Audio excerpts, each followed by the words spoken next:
Ok, ahora sí. Entonces, esta noche vamos a revisar el Salmo 51 y lo que conlleva.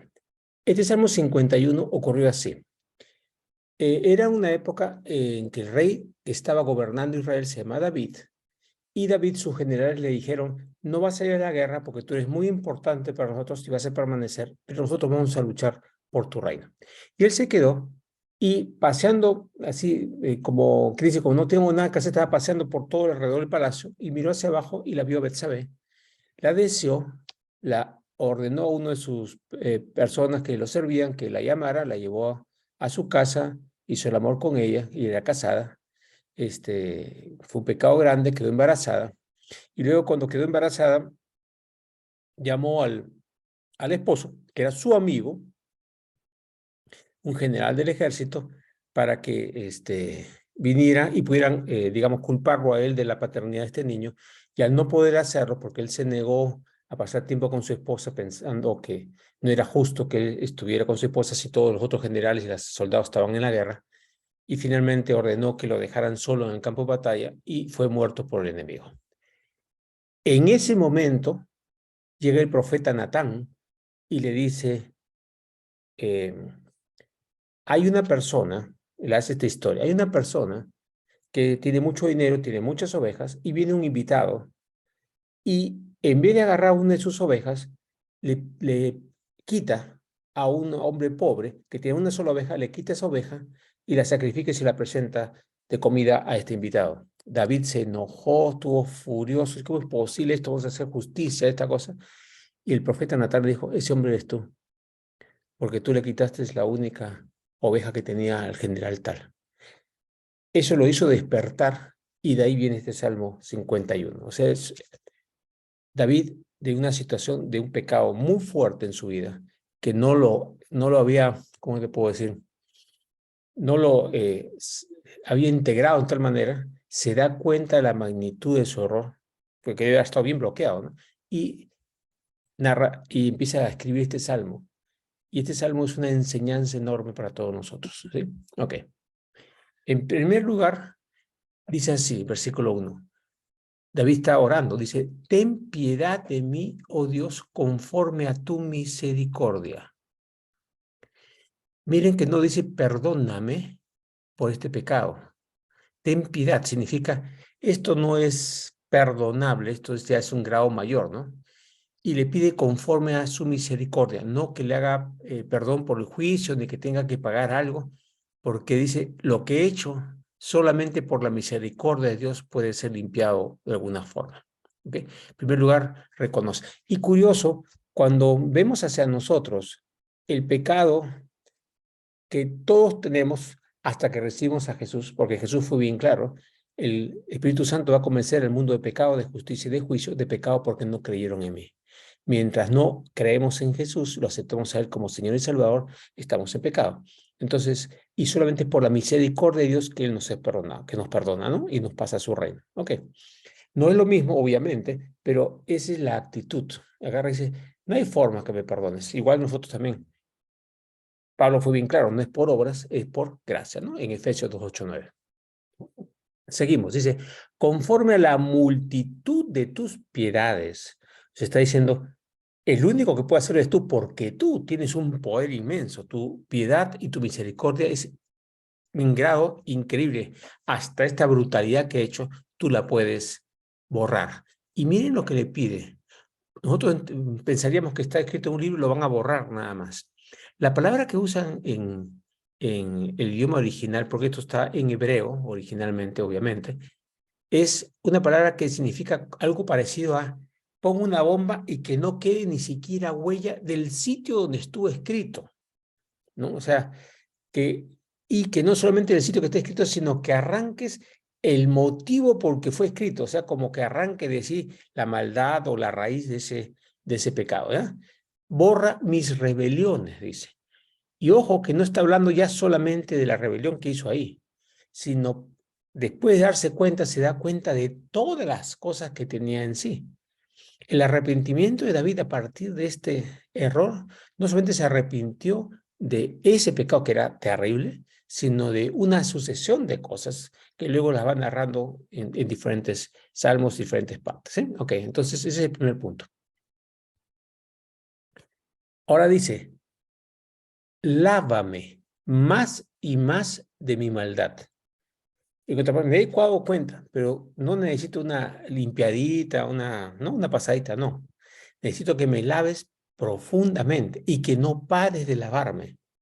Y dice, y límpiame de mi pecado.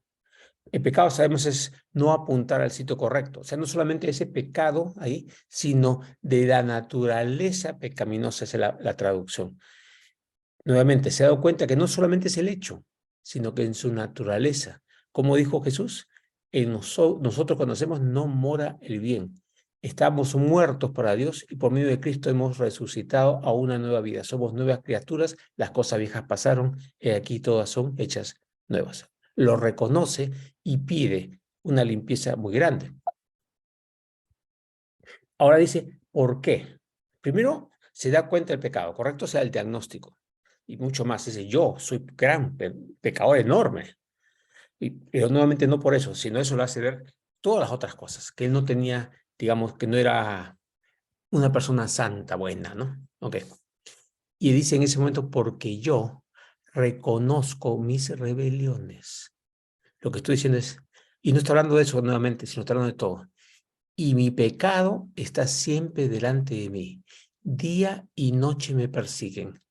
A partir de ese momento en que entendió que era pecador, se sintió muy mal. Entonces se les iba dando vueltas eso. Ahora nosotros sabemos que no hay ninguna condenación para lo que está en Cristo Jesús, pero no es lo que estaba pasando él. Entonces reconoce sus pecados que lo están asediando. No solamente eso, sino todo el resto. Muy bien. Y declara algo fuertísimo. Contra ti y solo contra ti he pecado. ¿Había cometido errores? Sí. Pero ¿por qué había cometido el error? Porque estaba pecando contra Dios. ¿Qué cosa es pecar contra Dios? No escucharlo, no hacer las cosas que Él nos dice que hagamos, y eso conlleva luego los resultados, las cosas en que fallamos. O sea, esos pecados que cometemos son resultados de nuestro orgullo, porque no queremos escuchar a Dios, de nuestras rebeliones, ¿no? De no querer ceder, de querer nuestras propias voluntades, nuestros propios deseos, ¿no? Entonces, lo que está declarando es contra ti y solo contra ti he pecado, porque no te acepto como mi Señor y mi Salvador, no te acepto, porque si te aceptara te haría caso. Entonces, no te estoy aceptando, o sea, no te he aceptado. Declara ahí. He hecho lo que es malo ante tus ojos.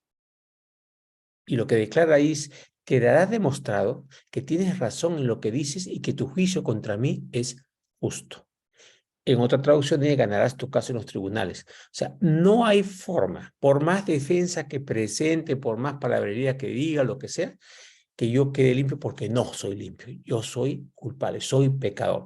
Y nuevamente, no solamente sobre ese punto, ¿sí? Porque en la descripción está hablando de todo su ser. Y acá declara algo que lo dijo Jesús también. Dijo, he aquí en maldad he sido formado y en pecado me concibió mi madre. No está hablando él de Jesús, de que él fue concebido en pecado, sino que él que declaró que estábamos muertos en pecado antes de ser salvos por medio de él. O sea, estábamos muertos en pecado y hemos vuelto a nacer, a recibir a Cristo, ¿no?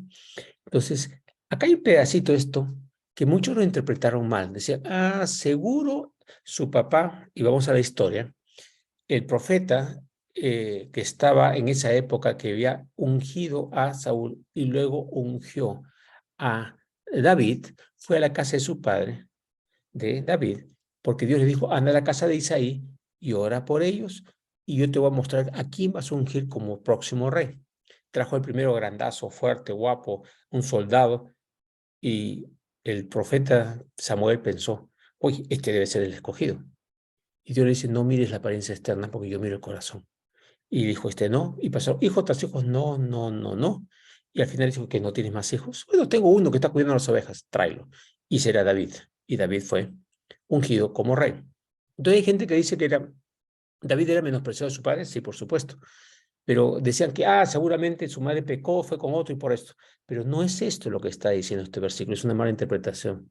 Dice, y ese es el punto, cuando venimos a la tierra, cada uno de nosotros, ya tenemos el pecado porque no estamos en Dios. Jesús lo dijo bien claro. O sea, hasta que no lo recibimos a Él, no somos limpiados. La santidad, la limpieza viene a partir de aceptar su sacrificio por nosotros. O sea, ya estábamos en pecado desde el vientre, pero también dice que desde el vientre Dios ya nos escogió antes de la fundación del mundo, pero para aceptar a Cristo y pasar a otra etapa, ¿ok? Pues dice, pues soy pecador de nacimiento. Esta es otra traducción. Son dos traducciones. La de arriba es una, la segunda es de otra traducción bíblica. Dice, porque pues soy pecador de nacimiento. Así es desde el momento en que me concibió mi madre. ¿Okay? Refuerza exactamente lo mismo. Está diciendo, mi naturaleza es pecadora. Ese es un punto básico para poder realmente curarnos. Siguiente. Ahora dice, le está diciendo a Dios, tú, he aquí tú, Dios, amas la verdad en lo íntimo y en lo secreto me has hecho comprender sabiduría. Tú amas la verdad en lo íntimo, o sea, tú ves mi corazón y sabes la verdad y quieres verdad. Y tú, a pesar de todo lo que he hecho, me has hecho comprender sabiduría. ¿Cuál es la sabiduría? Que yo estoy en pecado y que el único que sabe eres tú. Solamente en ti me tengo que apoyar. Nuevamente es diagnóstico. Hasta el momento está lo que se llama conociendo. O sea, está teniendo una relación con Dios de conocimiento, tanto conocimiento teórico como de conocer a Dios, de una relación con Él. Eso es lo que está pasando en este momento. Entonces, ahora sí le pide, purifícame. Ahora le está pidiendo, ¿por qué? Porque le dice, tú eres el que poderoso, que todo lo sabes, ahora necesito que tú me purifiques con hisopo y seré limpio. Lávame y seré más blanco que la nieve. Ok, el hisopo, por si acaso, es una plantita que existía en esa época por toda la zona de Israel. Es una planta que se parece un poco a la menta, con un buen olor, que Dios designó esa planta para que fuera usada para la limpieza del templo, del altar. Cuando Moisés les dijo que hicieran el sacrificio, pusieran la sangre en el dintel de la puerta para que el ángel no tocara, tienen que hacerlo con hisopo. O sea, el hisopo no es eso que se mete en la oreja, es una planta. Y era la planta de limpieza, que Dios había determinado que con eso se tenía que hacer la limpieza. Entonces, David dice, purifícame con hisopo, porque el hisopo es lo que tú has dicho que se debe usar para limpiar y purificar. Te está reconociendo, el número uno es, no quiero ninguna otra cosa que no sea tu voluntad, tu plan, porque para ellos la purificación mandada por Dios era con hisopo. Tú estás diciendo, a ti me someto, purifícame con hisopo y seré limpio. Y dice, no solamente lo que tú quieres, pero al hacer lo que tú dices, voy a ser limpio.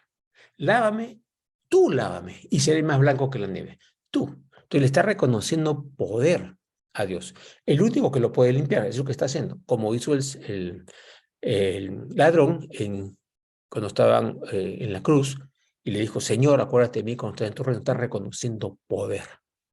Entonces, nuevamente, reconocer nuestra falla, reconocer el poder que Dios es el único que puede realmente hacernos el cambio en nuestra vida, diagnóstico, y empiezo a pedir. Eso se llama fe. ¿Qué cosa es fe? Creerle a Dios, pedirle hacia adentro, sabiendo que Él es el que puede hacer las cosas. Conocimiento, fe. ¿Seguimos? Y le pide nuevamente, lléname de gozo y alegría, y revivirán estos huesos que has abatido. Esta prueba se sentía muy mal. Y le está diciendo, tú eres el único que puede volverme ese gozo, porque ya me di cuenta que yo lo que soy no valgo. ¿Cómo recuperamos ese gozo? Cuando sabemos que Dios nos ama, que Dios nos perdona, que Dios está a nuestro costado, pase lo que pase, como un Padre amoroso. Entonces, lléname de gozo y alegría y revivirán estos huesos que has abatido, porque yo no puedo. Ahí está el otro punto. Yo no puedo es un punto importantísimo a reconocer. Mi papá, Dios, es el que puede. Todo lo puedo en Cristo que me fortalece. No todo lo puedo con Cristo, todo lo puedo en Cristo. Cuando Él en mí, o sea, yo lo acepto a Él, que dejo que Él actúe en mi vida, Él me lo puede hacer el cambio, ¿sí? Y eso está diciéndolo David hace 3000 años atrás aproximadamente. Y ahora da otro versículo, otra palabra interesante. Dice, esconde tu rostro de mis pecados y borra todas mis maldades. En otras palabras, me da vergüenza, Señor, lo que he hecho. No solamente esto, me da vergüenza mi ser. Sé que he pecado en gran manera, no merezco que me mires. Dios nos ama, pero veamos una cosa, esto es importante, porque cuando nos damos cuenta de lo pecador que somos y que Dios nos ama, nos hace ver que su amor es infinito, nos hace amor mucho más poderoso, lo valoramos más. Si nos sentimos buenos y que nos aman, pues que nos merecemos que nos amen, cañón, no hay problema. Pero cuando reconocemos nuestros errores, es como decir, pucha, gracias, realmente, a pesar de todo, tú me amas. Entonces eso es dar valor al amor de Dios hacia nosotros, que es un amor infinito. ¿Okay? Y le dice, en el versículo 10, un nuevo cambio. El único que puedes. Crea. O sea, crees hacer algo que no existe. Acuérdense, crees hacer algo de algo que no existe. Crea en mí, oh Dios, un corazón limpio. Otra vez, está reconociendo que su corazón es limpio y que el único que puede hacerlo de nuevo es Dios. Quiero, Señor, que tú me pongas un corazón limpio y renueva un espíritu recto, fiel dentro de mí. En otra traducción dice, y haz nacer un espíritu recto dentro de mí, porque no lo tengo. No he nacido con un espíritu recto. Entonces la palabra renovar, que la que tenemos en las traducciones, con esa nueva traducción es, y pon un espíritu, o sea, crea un espíritu recto dentro de mí. O sea, hazme nuevo. Y nuevamente es lo que Jesús dijo, que está en Cristo nueva criatura es. Las cosas viejas pasaron y aquí todas son hechas nuevas. Ok.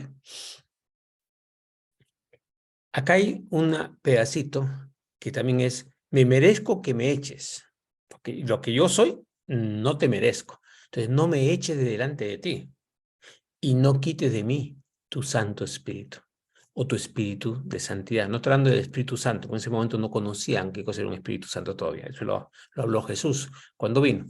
Entonces, aquí, él ya había tenido manifestaciones del Espíritu Santo en algún momento. Entonces, esa ayuda que él había experimentado, decía, no me vayas a quitar porque la necesito. Más que nunca. Me he dado cuenta que lo que necesitaba antes no es nada con lo que me doy cuenta ahora que lo necesito. Y al mismo tiempo no me lo merezco, ¿no? Entonces, estamos hablando de acá de reconocimiento del pecado, de humillarse, de sentirse realmente lo que es, ¿no? Otra vez le pide, restaura en mí la alegría y el gozo, o el gozo de tu salvación. Miren, el asunto es conocer a Dios, conocer es introducir dentro de uno, o creer, es un gozo, ¿no? Y ese gozo es el que nos da, esa salvación es lo que nos da realmente gozo cuando lo entendemos. Y dice una vez más, y haz que esté dispuesto a obedecerte. Dame un espíritu de obediencia. Ok, todos nosotros tenemos lo que se llama el libre albedrío. Lo que está haciendo aquí David es, ese libre albedrío no lo quiero para hacer cosas que no son buenas y que me acerquen a ti y que me hagan dar fruto para ti.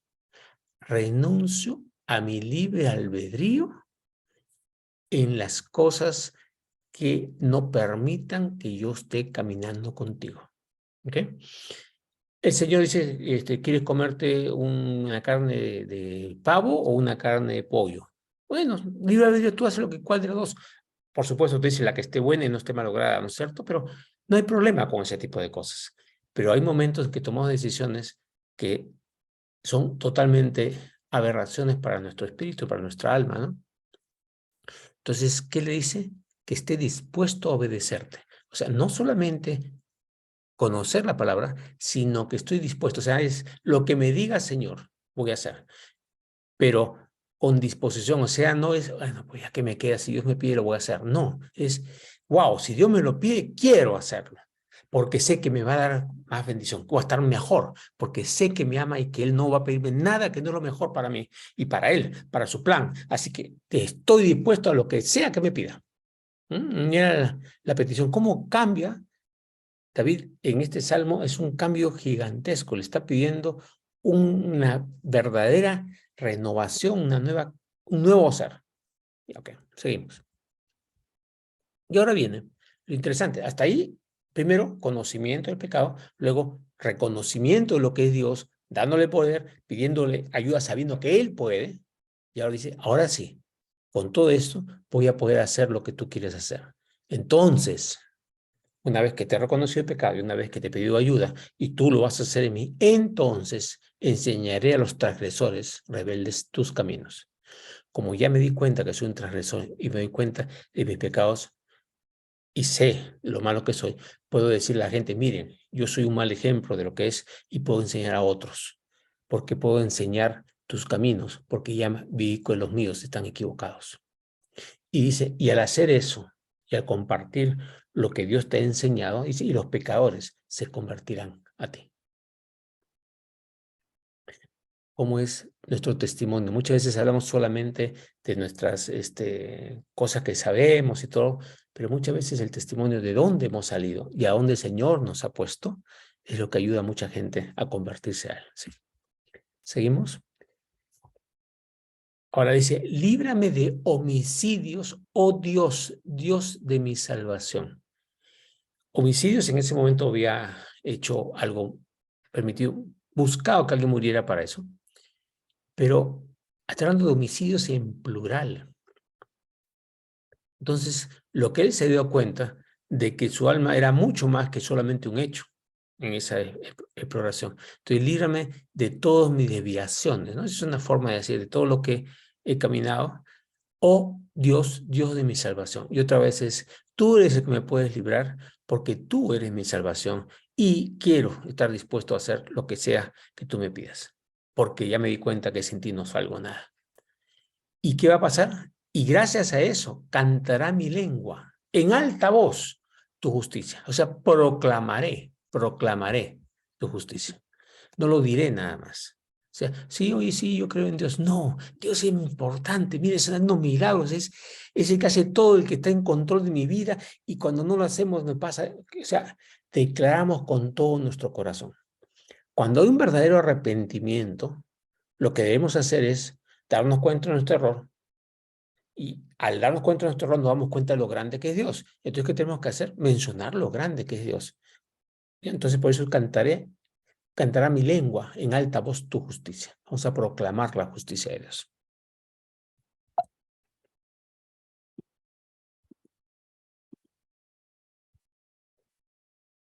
Y ahora, acá, David pide algo bien importante, que nosotros también tenemos que pedir siempre.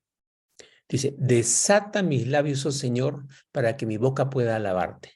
Señor, abre mis labios y publicará mi boca tu alabanza. Lo que le está diciendo es, tú abre mis labios, que no sea mi voluntad ni mis palabras. Tú abre mis labios para que publique mi boca tu alabanza. En otras palabras, controla mi lengua. Te entrego mi lengua, mi hablar, mi conversación.